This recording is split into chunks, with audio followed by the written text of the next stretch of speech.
Halo sahabat Mido, selamat datang kembali di Kaisar Chit Chat.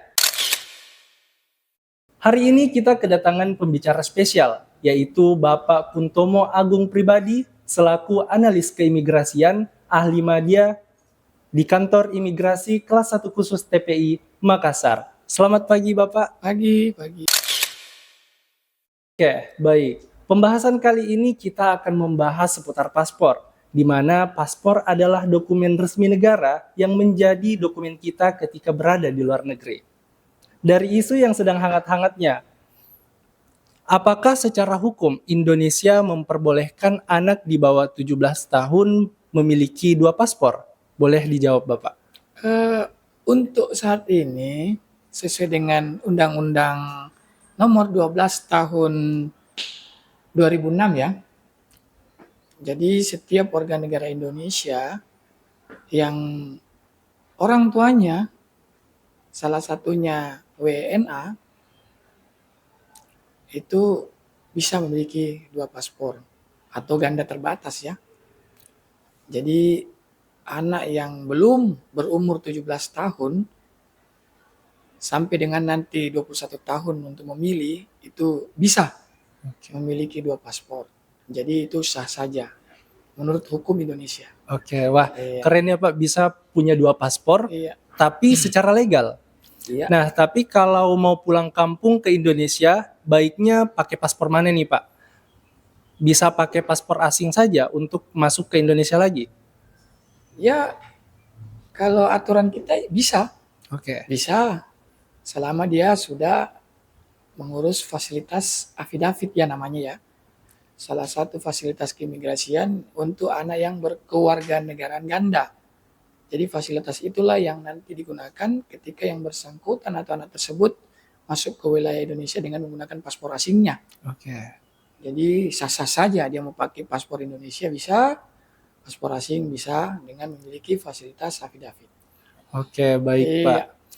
Lalu apakah bisa kedua orang tua warga negara yang memiliki anak yang berkewarganegaraan asing, seperti contohnya kewarganegaraan Inggris? Iya. Kalau untuk Indonesia sendiri, kita kan orang tua yang WNI, dua-duanya otomatis kan WNI. Oke, baik Pak. Namun, kalau yang sifatnya lahir di luar wilayah Indonesia, yang orang tuanya dua-duanya WNI, Iya. berarti kan aturan dari negara yang ditempati tinggal atau ditempati lahir. Contohnya Inggris. Iya Pak. Inggris menganut asas lusoli ya, kalau tidak salah lusoli terbatas. Terbatas lusoli dalam artian hukum yang ada di Inggris itu memungkinkan anak tersebut memiliki kewarganegaraan Inggris. Oke.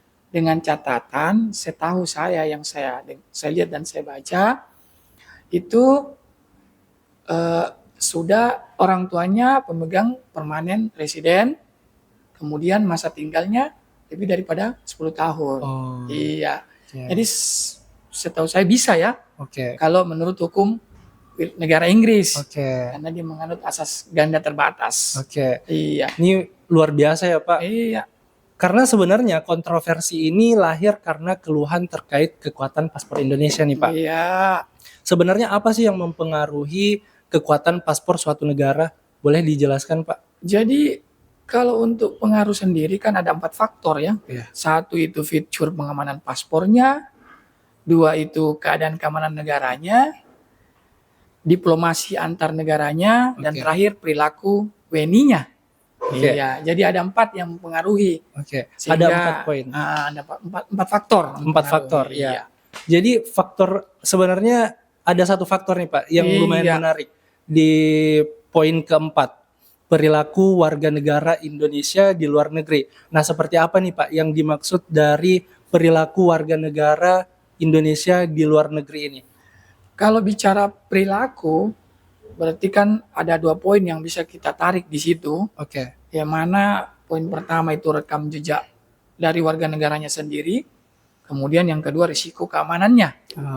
Jadi kalau bicara perilaku sendiri dari rekam jejak WNI-nya, Jadi WNI itu ketika dia berada di luar negeri, berarti kan kita bicara pelanggaran-pelanggaran keimigrasiannya atau pelanggaran-pelanggaran ketika dia berada di luar, itu rekam jejaknya.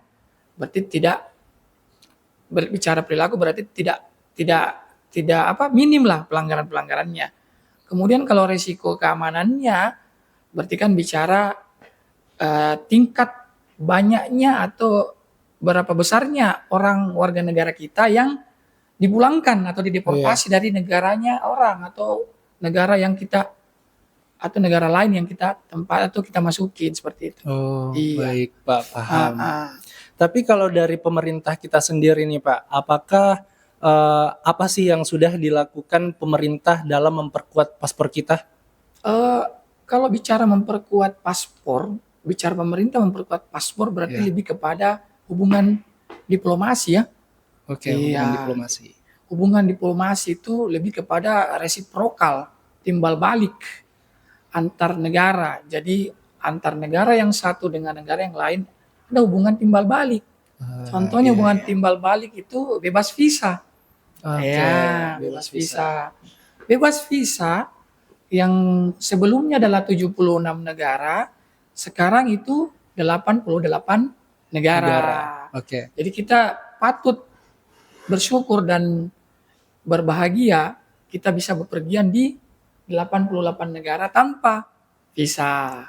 Oke. Ya, yang sedengar lagi nih ya, yang saya lagi dengar-dengar nih katanya Korea itu ada rencana bebas visa juga Oke, iya Pak. terhadap orang atau warga negara Indonesia yang bepergian secara berkelompok. Oke. Nah, minimal kurang dari 3 orang. Oke, Seperti itu kali yang saya Wah, dengar.